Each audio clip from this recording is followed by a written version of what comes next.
tension and crisis in southeast Nigeria. Normalcy has finally returned to that region. This may not be unconnected with the quick move by the Southeast Governors Forum to prescribe the activities of IPOB. And the Southeast Governors Forum on Friday prescribed all activities of the indigenous people of Biafra, IPOB.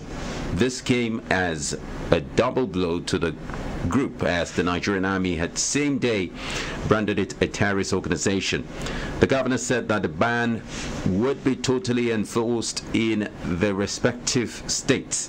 An 11-point communique issued after the meeting was read by the chairman of the forum and Ebonyi State Governor Dave Umahi after the emergency meeting held at the Enugu Government House. That meeting also was attended by Governors Ifeanyi Ungwanyi of Enugu State, Okeze Ikpeazu of Abia State, Willie Obiano of Anambra State, and the Deputy Governor of Imo State.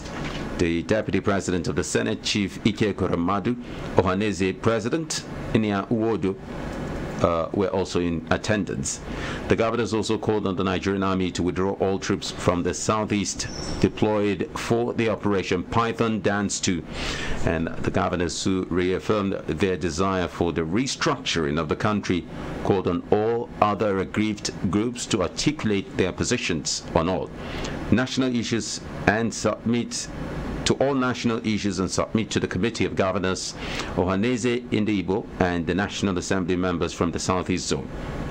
The governor said through restructuring, all national issues will be discussed and amicably settled to achieve justice and fairness to every Nigerian. Harry Spice, what do you think about this? Good development, even though it came belated. This would have come before now. They shouldn't have waited for the federal government to prescribe or clamp down on the IPOB before coming together to address that very precarious security situation in the southeast. However, it's a good thing. We're happy. Normalcy has returned. Life is back. People can go back to their businesses. Students can go back to school. You know, then the real existence can actually continue. So it's a good thing. Kudos to the guys.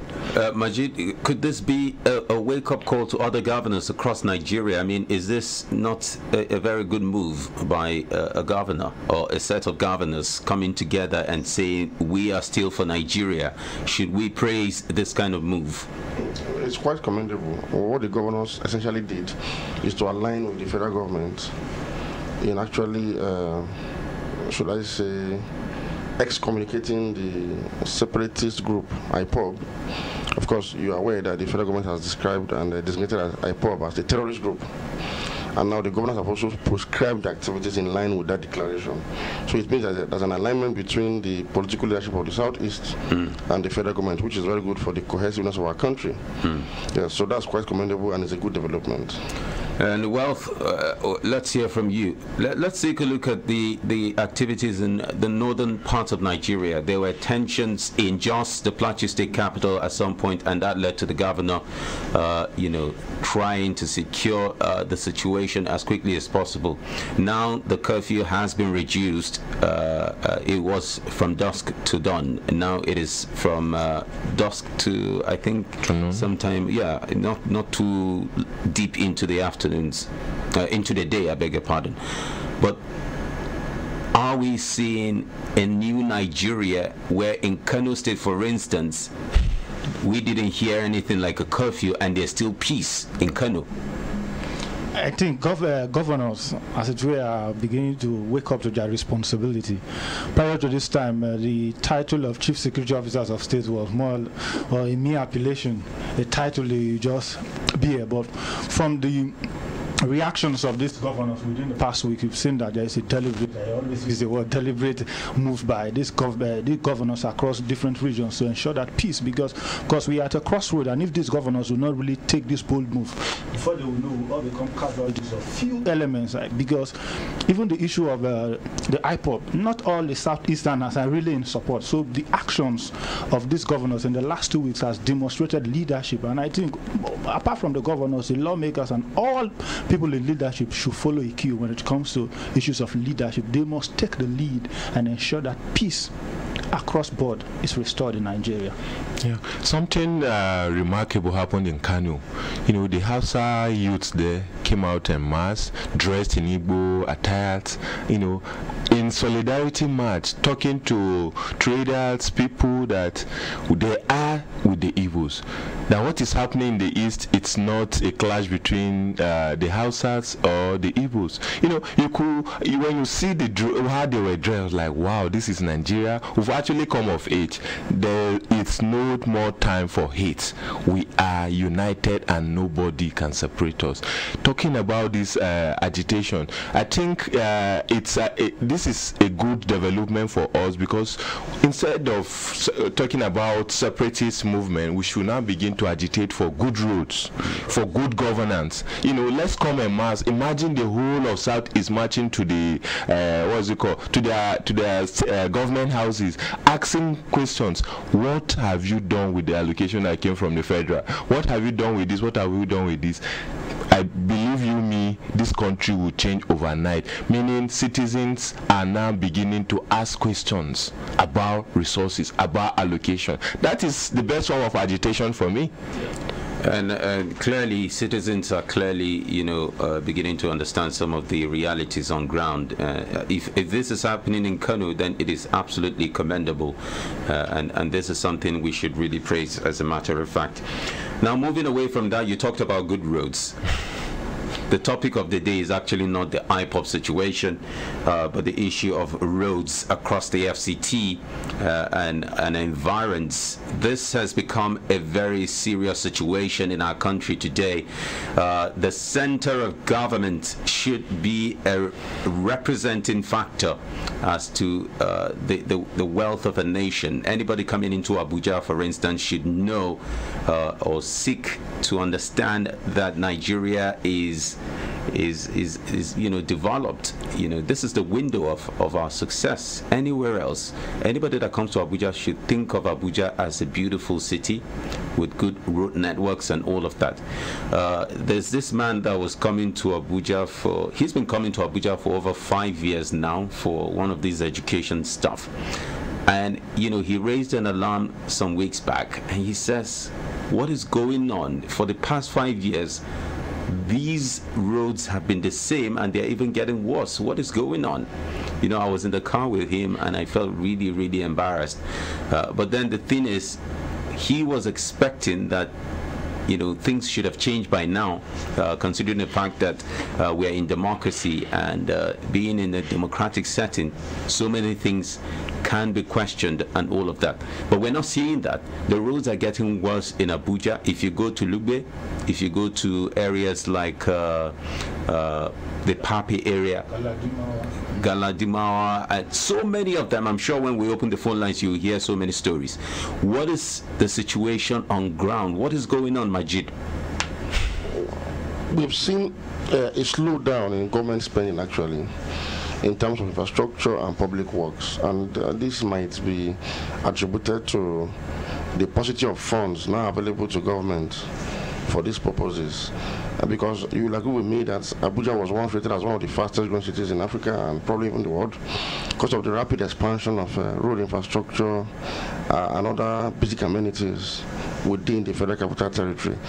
But we've seen a slowdown, actually. We've seen a very slow pace of increasing the infrastructure and extending the same thing to other areas, and even rehabilitating, you know, existing road infrastructure that are now dilapidating as a result of age and, of course, usage. So I think, I don't know, maybe government may have to just think out of the box on how to now finance infrastructure properly, you know, away from its own finances. I don't know how they can come about that, but I know that the slowness, the rate at which this thing has slowed down, can be attributed to the paucity of funds available now. I may not, maybe you were trying to provide a soft landing for government. Over the years, I don't think there have been any kind of interventions on roads in the FCT. If you take a trip to Nyanya, I've been in Abuja since the early 90s. No new road has been constructed. No road has been rehabilitated, and yet there are budgetary allocations for this road. When you go to Lugbe, it's even worse. When you a trip around Lugbe, if you have a car, please don't go to Lugbe with your car because there are no routes. We used to have potholes. What we have now we call them drum holes. You cannot drive out of that place. And the frustrating thing is that nobody is talking, nobody is asking questions. We have councillors, we have the municipal chairman, we have representative, we have the FCT minister. Nobody is talking. Recently, roads in Abuja, that we have two types of Abuja. We have the Abuja, then also the Abuja. The Abuja roads, nobody is interested. The one we call the feeder roads, nobody is interested. So which one is the Abuja and which one is the Abuja? Abuja, it's the Metama, the Wuse, the Katankwe's. When you go to the to these places, you see beautiful roads. But take a stroll to Nyanya, take a stroll to Lugbe, you see. In fact, I advise that you shouldn't use your car to drive on those roads because everything is bad, as in literally bad. You can't drive on this road. Recently, some roads were scraped in Wuse. Very nice roads were scraped and rehabilitated. I was like, why not take this intervention to where the roads are actually needed? If you go to Nyanya, for instance, from the Mopol Junction down to Area C, if the only good road has been blocked by Mopol. But this clearly is not the responsibility of the FCT minister alone. There are local councils, for instance, Kubwa. Yes, just understand. Local government. You have to understand that there are areas that are controlled by the by the area council, and there are FCT administered areas within the Federal Capital Territory.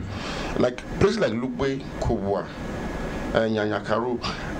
They fall within the responsibilities of area council administrators. So I think the blame for that, for the condition of the roads there, should be channeled properly to the elected council officials. Now, but for FCT control area, what I'm trying to say is, look, overall, I have to understand that, look, I'll give an example. Within the last 5 years, for example, we've seen a rapid expansion along the airport, for example. We've seen a rapid expansion as well between the Asokoro-Nyanya axis. We've also seen a lot of flyovers being done. As I'm talking to you now, there is this ongoing road along this Kaura to Galadimawa and all of that, with the flyover coming up there. Now, what I'm saying in essence is we saw a rapid expansion even within the FCT control areas, but even today it has been slowed down. I mean, any government that tells you it's in recession with a dwindling oil price cannot be seen to be spending as much as when they had a better size, a bigger size of purse. So, but that is not to say that government has done all it can just do within even its means. But what we are not saying is, look, these are some of the realities on ground, and I think we need to take infrastructure more seriously, because for a Federal Capital Territory like Abuja, there should be no excuse actually to have the kind of situation we have. In fact, let me tell you, right now, even street lights don't work efficiently anymore. Beautification projects have really stopped. We used to have grading projects, we used to have beautification exercises here in Abuja, but I do not think we don't see much of that anymore anyway. We are not seeing anything new really. We're not seeing anything too new. What about the smell? Sometimes you see some of these things happening, you think, okay, just recently we saw that the gutters were cleared around the roads in Abuja. What we noticed was that some of the dirt was just fetched out of those gutters and poured right on top of the road. We thought that they were coming back to clean them up, and some of those dirts are still there. I mean, is that part of the problem? See, the challenge with Nigeria is holistic. Every sector of Nigeria has one form of challenge or the other. Why? We're talking about the road. For me, I think one of the ways government can overcome this challenge is to go back to what we call the public-private initiative. And the issue of toll might just help. Because if you go to places like Lekki, though there was a court order which halted that process, but if Nigerians, I know today, if we have good roads, Nigeria wouldn't mind paying. So if government can go into partnership with some private firms, construct these roads, then put the toll gates there, then how much? 15 naira? But this issue of government private sector initiative, is that not where we see contracts being siphoned by some government officials? Well, the issue of PPP in Nigeria hasn't really worked. You know why?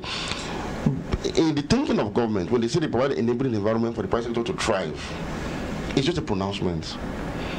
You do not provide a mere pronouncement of enabling environment. You have to actually enable the investment environment for them to thrive by actually putting in place certain infrastructure.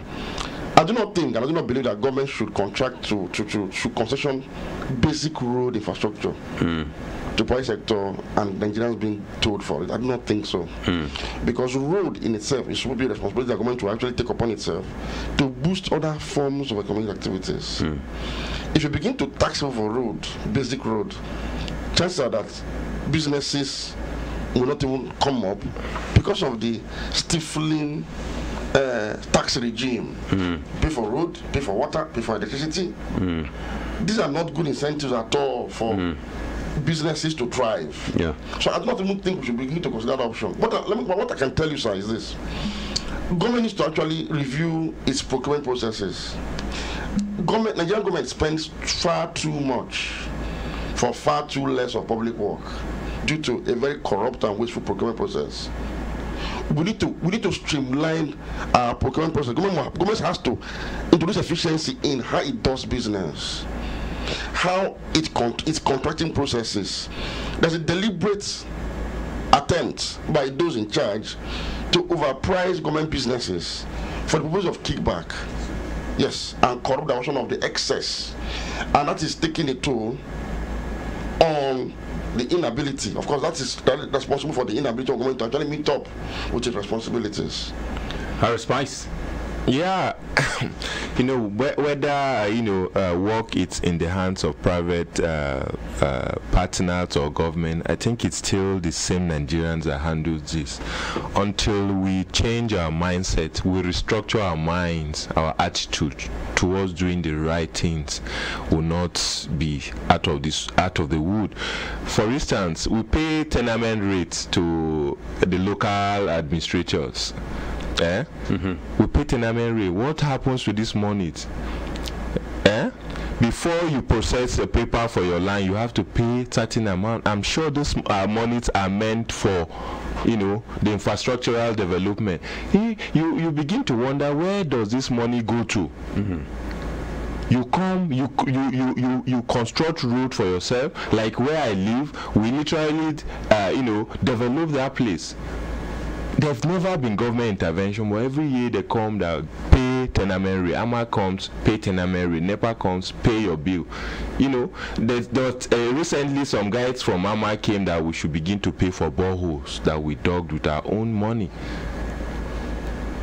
So now the question is, allocation goes to these administrators. What do they do with these allocations? Nobody is asking. I think it's high time we should be inviting, government officials to provide answers to these questions. Why are we not having the desired infrastructure in the FCT, especially the satellite towns? Like Majid was explaining, yes, expansions are actually going on, but are they to the benefit of the common man, to those in the satellite area? Airport was expanded because it had access, so that there will be access to the airport for the the FCT control guys, so that they can have easy access to wherever they are going to. But we're talking of the internal roads, the feeder roads, the satellite towns. Why are there no roads going on? I'll always use Nyanya. I don't live in Nyanya anymore, but when you go to Nyanya, you think Nyanya it's not Nigeria. The roads are bad. From area A to area D to area E, you cannot access the road. As it's raining, so the people there are living in hell. And every year, there are allocations for roads, for this feeder road. So where is the money going to? This should be the question we should be asking. You understand? This has also affected a lot of everyday life, and you know, if you want a city like Abuja to be very productive, then people should be able to find their way to work very easily. We understand that the train stations will be launched eventually, but before that is done, is there any other thing that is responsible for even the good roads going bad? Is it because we don't have alternative means of transportation, or because the keke napep and the bikes have been banned within the city center? What is the way forward in this? Because again, issues of roads pertain to maintenance as well. There are roads that we knew before now were very good roads, but suddenly they're nowhere. There are good roads that are suddenly too small to carry the Abuja population. Yeah, to be fair to the FCT administration or the federal government, we're not talking about the major road, the express road. The roads are okay. We're talking about satellite road, feeder roads. Even if you step out of those nooks and crannies and you come out on the highway, there's also the issue of road expansion. Yes, some roads have not been expanded. Some have not even been maintained for God knows how long. That's true. Particularly the Nyanya road has been under construction for forever. Now that we know your alma mater is Nyanya. We'll take a quick break, and when we come back, we take a look at the broader perspective of the challenges of road networks in Abuja and environs. Stay with 101.1 FM. It's Human Rights Radio, and this is X-Ray. This is Human Rights Radio 101.1. Redefining broadcasting. It is Leka, Polcratudinous, Splendiferous, and Supercalifragilisticexpialidocious to be here. Before I explode from the grandiloquence and the circumambiguous magniloquence of my academic and intellectual reservoir, let me say, life is fluxinausinihilipilificating without human rights. And life is honorificabilitudinitatibus when you know your fundamental human rights. I am the man with the taxonomic nomenclature appellation, Father the Grammarian. I am here in Human Rights Radio 101.1 FM Abuja.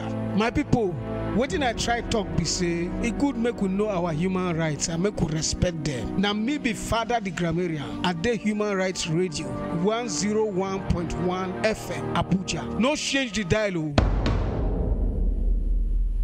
Future investment. Daddy, you, which one I be future investment again now? Isa, I think say it don't finish, but it never finish at all. Premier Heights still get service plots for Premier Heights Model Estate inside Mount Horeb Metropolis for sale. Mount Horeb Metropolis now for both low and medium income earners. The Metropolis get big space for university, housing estate, an opportunity day where you fit take invest, where go give you better money for future. Make you connect with this Premier Heights future investment now. Cause now so much money we start from only 100,000 naira. You go fit take get plot of land. Join us for site inspection every Saturday. Make you call 0809-227-7550 or 0809-226-6550. Premier Heights office day for suit DA13 at Post Parklight Mall opposite Winners Chapel, Durumi, Abuja. Our numbers again now 0809-227-7550 or 0809-226-6550. All right, welcome back, and thank you so much for staying tuned into Human Rights Radio 101.1 FM. It is X-Ray, and we are live taking a look at the road networks in Abuja. Why are there so many bad roads, and why is nothing being done about that? Those are the areas we're looking at, and eventually we're going to open up the phone lines and ask you to call us up and make your contributions. You could share your experiences on some of the roads. In fact, what we have realized is that some of the biggest crimes in this city occur in areas or roads that are really bad. I think somewhere around Lokogoma we've seen that happen. We've also seen that in areas where you have to slow down because of how bad the road is. I mean, what is your take on that, Majid? Yeah, actually, the issue of Lokogoma is quite pathetic because it is within the FCT controlled part of Abuja. It's not controlled by the area councils. Well, a few years ago, we saw a rapid expansion of road infrastructure and extension of road infrastructure to the Kongoma axis. I'm talking about this Galadimawa Road to Apu Mechanic Village. It opened up the entire area for massive housing development. But we've seen a halt in that because they're supposed to have taken infrastructure into the district properly. The proper district infrastructure has been left undone. And because of the massive housing projects that have actually, that have been developed in those areas and fully occupied, we have a massive population pressure density there. And what that has led to is the inadequacy of the road infrastructure there has actually made the entire road now even more deplorable because of the pressure of road and motor and vehicular traffic. And something sad happened a short while ago during the rains. It rained heavily, and because of the very bad road around the Kongoma district, there was massive flooding that led to loss of lives of residents in Kongoma. And it's so sad that somewhere that is this, strategically located can be this, abandoned by government. So we do not know what informed that decision not to continue with infrastructure development of the Kongoma district. However, but I also learned that the Minister of FCT responded quickly and set up a committee between the FCT and residents of Kongoma to come up with a workable strategy on how to bridge the infrastructure gap in the Kongoma axis. So I hope that is done, early enough and on time, because it will actually further boost real estate development in that axis. Because even because of the poor infrastructure within the zone itself, within the district, we've seen a slowdown in housing development in the Kongoma. But if that is done now, you see the development to now continue and extend far to the boundaries of the district itself, and that will also reduce the housing pressure. I'm concerned about the whole issue of government not having enough money because of the drop in oil prices and all of that, the rise in the dollar and stuff like that. Now the question is, if people still pay their revenue, shouldn't that cover for most of these things? Okay.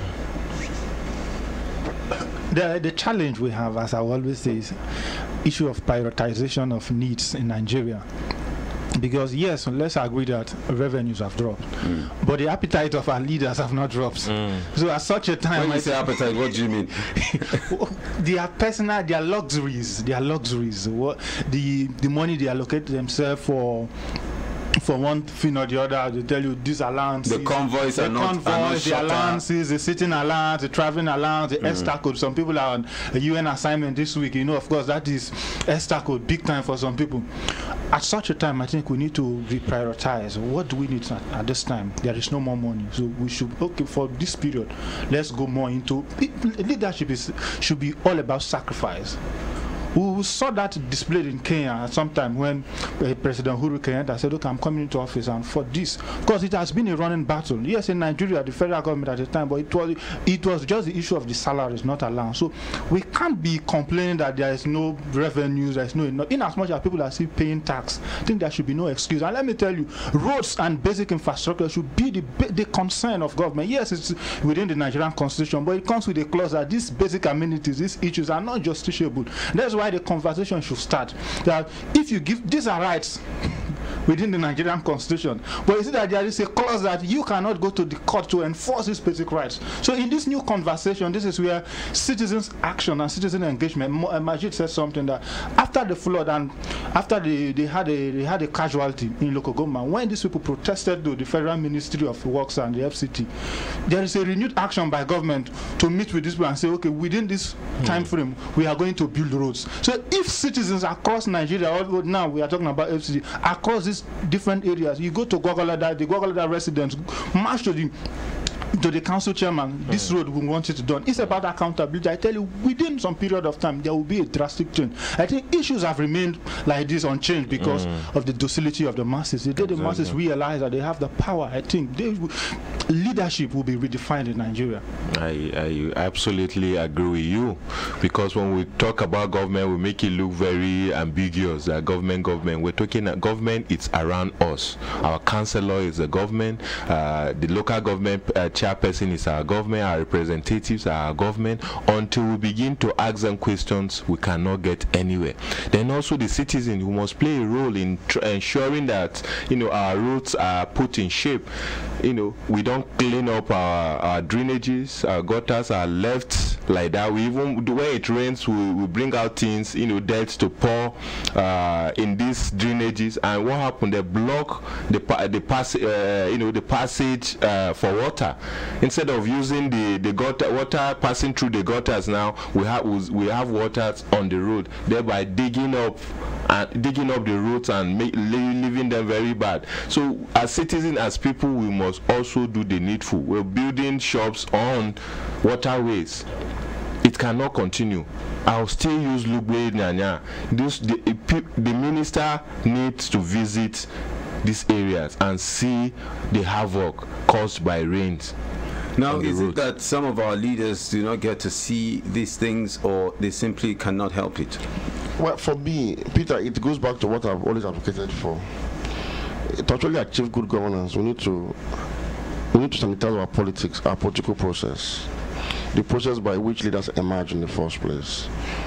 We have to begin to take a look at that process and take it very seriously. Somebody once said that politics is too serious to be left to politicians alone. And that is where the citizens come in electing our leaders. Peter, I've said this already. This is something nobody can do for you. No amount of restructuring can achieve this for you. It is you, it is us that can achieve this. And what do I mean? In making democratic choices, we must align our choice.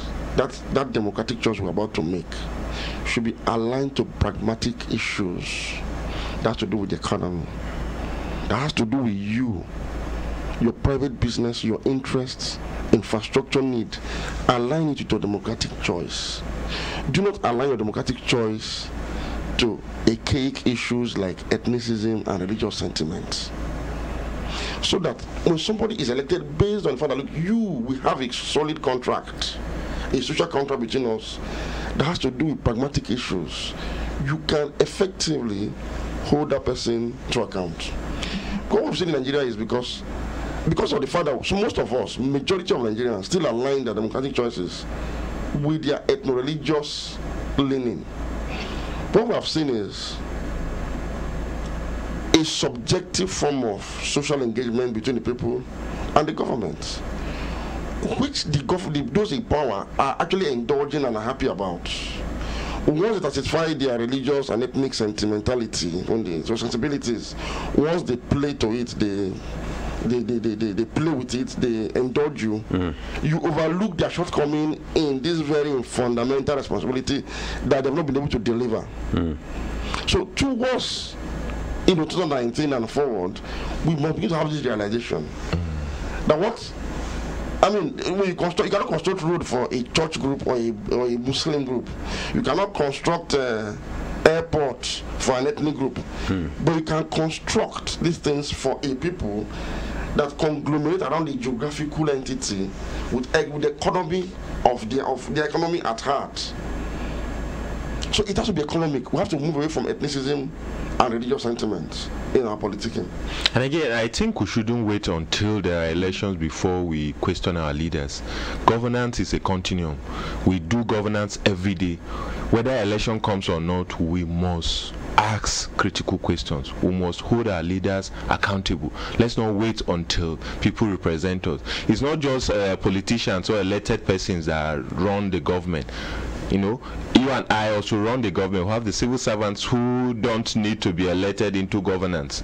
We have the councilmen who don't need to be elected into government before they run governance. We have people in the hospital, doctors and nurses, who are not elected into governance before they run the affairs of the state. So we must be seen to be running the system every day, regardless of elections or not. For you out there, you're the one who is affected by bad roads even more often than some of us who have just one way road network to work every day, like the Madrid in the control. Exactly. So for you who is out there, you can call us up on 0818 999 1011. We have our first caller on the line. Hello. Good morning. Good morning. Thank you for joining us. Yes, my name is Mike Change Advocate. All right, go ahead. Yeah. We are complaining about roads in FCT. I can assure all of us that FCT is a celebrated zone because of the nearness to the seat of power. If you go to the state and local governments, I don't know what you will say. But what I'm looking at is what it takes to construct roads, the bitumen, I mean the stones. We have it in abundance. Some countries import those stones for them to be able to construct roads. The tar, I understand, is the last product of crude oil. But because we keep exporting our crude and then import petrol and diesel and all of them and the rest, well, the bitumen, sorry, the tar is taken away. The way we can look to, if we keep our crude here, the tar will be available. But the stones, we have even the stones, if you go around Abuja, around Asokoro, they keep blasting this thing, and those construction companies that keep blasting this thing, I don't know who regulates them. When they bid for contract, they put the cost of those stones in our contract, and they use our own, they blast our own stone to use it. I don't know who controls them. It's the resources we have that we can make money out of. But all these foreign construction companies keep blasting these things on a daily basis, and nothing. I don't know if anybody's checking them. Then contracting too. That is one of the ways they siphon our money. Most of you look at Julius Ray, all these foreign companies, the majority of these people who do the real work are our people. Who do the manual level is our people. The only few people, the expatriates, are just there to direct. Our people, they can train our people to go and learn these skills of directing them. Because it's our people who operate the machineries and do the hard work under the sun. But they want to contract so that they will make money, maybe 10% out of the contracting sum.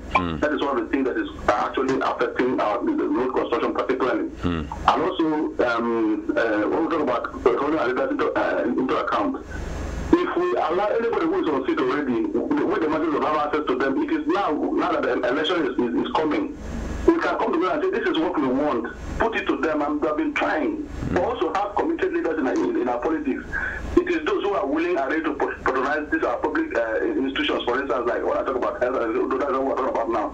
But for the roads, most of them, these are want to buy SUVs, jeeps that they don't fill the gallows and all around. Most of them fly all around the country, and so they don't know what we are going through as the masses. Thank you. Let me give us a chance to talk. Thank you so much, Mike, for your contribution. Let's take another call. It's 08. Okay, let me pick this one first. Hello. Hello, good speaker. Thank you. What's your name and where are you calling from? Thank you. My name is Emmanuel, Bishop President. I'm calling from Bishop. Emmanuel, I know that name. Go ahead, please. Thank you very much. Yes. I'm able to find hearing your voice. Okay, we don't catch ourselves here. Go ahead. Thank you. Ika, yes.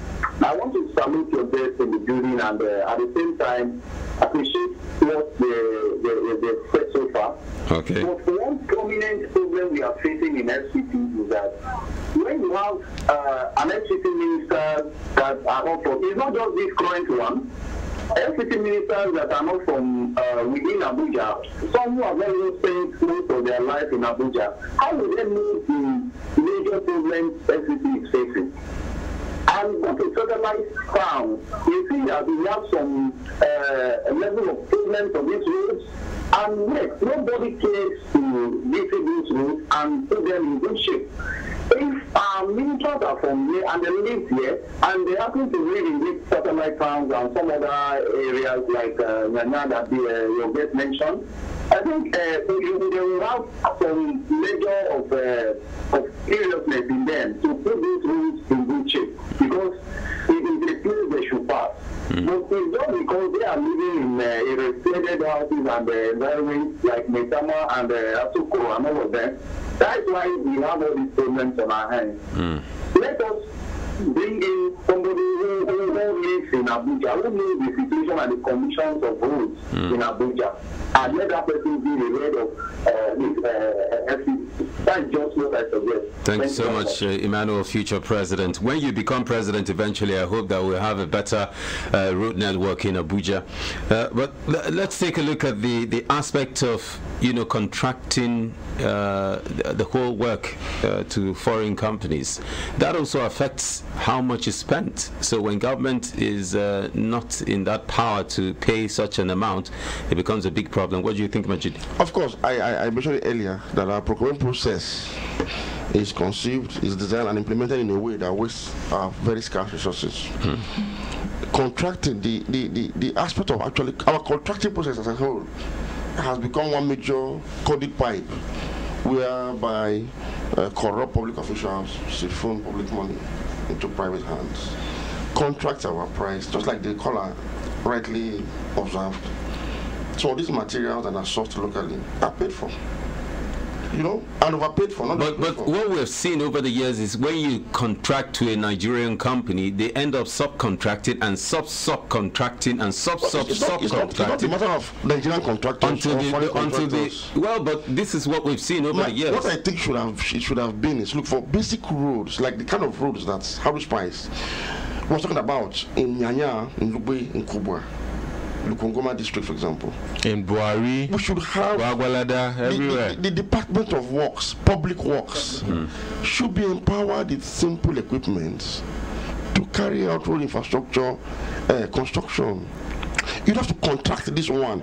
For me, you only contract things like maybe bridges, maybe flyovers. Well, when we were younger, it was the local governments that were constructing roads. I remember very well. It was not tidy. Like in the university, for instance, I went to Abuja area. We had the works department. You know, I see people fixing things within the university. But lately, I see contractors coming from outside to come fix things in the university. I'm like, okay, Department of Building, what are you doing? You know, you have engineering, civil engineering, yes, and all people of that. coming from outside. Then, sorry, let's just take this call. Hello. Please, when you call us, stay away from your radio set or you put it off completely so we can avoid feedbacks coming in. So the tragedy we have in our hands is that everybody works in government. Every government worker handles fire. When you see big buildings, like let me use the NNPC buildings for instance, very big building, what they do there is paperwork, but you cannot find a refinery where these guys are red petrochemical, all the petroleum related courses are in NNPC handling files in big offices, but nobody's on the field. It's applicable to everyone. If not, why do you have to bring contractors to come and do what you know how to do? And you bring consultants. The most one is consultants. Yes. To do what? Everybody's talking, nobody's working. These are just avenues of siphoning money. That's the truth. Why have a department of works or admin? Then you are hiring people to come and hire Okay. Hello. Recruitment. Hello, good morning. Good morning. Tell us your name and where you're calling from, please. This is Ifeanyi from Paris. It's good to have you on the show, Ifeanyi. Thank you very much. Kudos for the governor to the party. It's a really separate example of popular system. A prompt reaction to people problems. As to the people, to the topic in discuss this morning, I think FCC administration has been from the minister to the local council chairman to councillors. They are doing a lot in this job. And this tells more of the reasons why local council elections in FCC are more serious than state governor's election. Because it's a place where they go and relax so much. In fact, the government of FCC is so difficult on the people, so much more that you and I, who is getting, will hardly say the councillor of your environment. Because they are not there, don't see them, don't even need them. Not to talk of the problem. Can you imagine Buhari as their council? We live at the interface of Buhari. We don't have any good road network. And there was someone I hear he lived in Kubwa and does not frequent report to here in Buhari council. So I was talking about how would they know the price of the people when they are not connected to the people. If you come to Buhari, it's an store. In fact, secondary area is the worst part of why it's so neglected that there is no single road, no impact. We are the mercy of God in this unity with my brother. So let the government of FCC be connected with the people and let them define their responsibility. Let the federal government define the responsibility of the council, the new council government, and all the let them know their responsibility, what they should do and what they should not do. And we know who the security is this. So the support is one. Thank you so much, Ifeanyi, for your contribution, and that's his own part of the experience. But what are we talking about when we're able to see these things and not say a word about it? I mean, we've seen where people end up further destroying the little that they have rather than even sustaining it. You talked about, not putting dirt in gutters. We've seen in Cuba, for instance, we've seen where even the local council had to send a direct letter to certain communities telling them not to dump refuse in a particular area. But again, you want to ask, isn't it the responsibility of the government to provide public toilets, to provide a proper waste disposal unit and system? Because you can't blame a set of people who choose to throw dirt carelessly in a particular environment when they can't help it. How are they supposed to dispose of their waste? That is true. The concept of government, I like to see people as a government. Once you're organized, government will definitely listen to you. But when you make yourself unorganized, nobody will even listen to you. I have an estate somewhere in Lugbe. It's called the CRD extension. You know what these guys did? They came together and fortified their estate. They created drainage, had a reserve place for waste bins. You dare not, no house can actually mess around with dirt in your compound without being fined.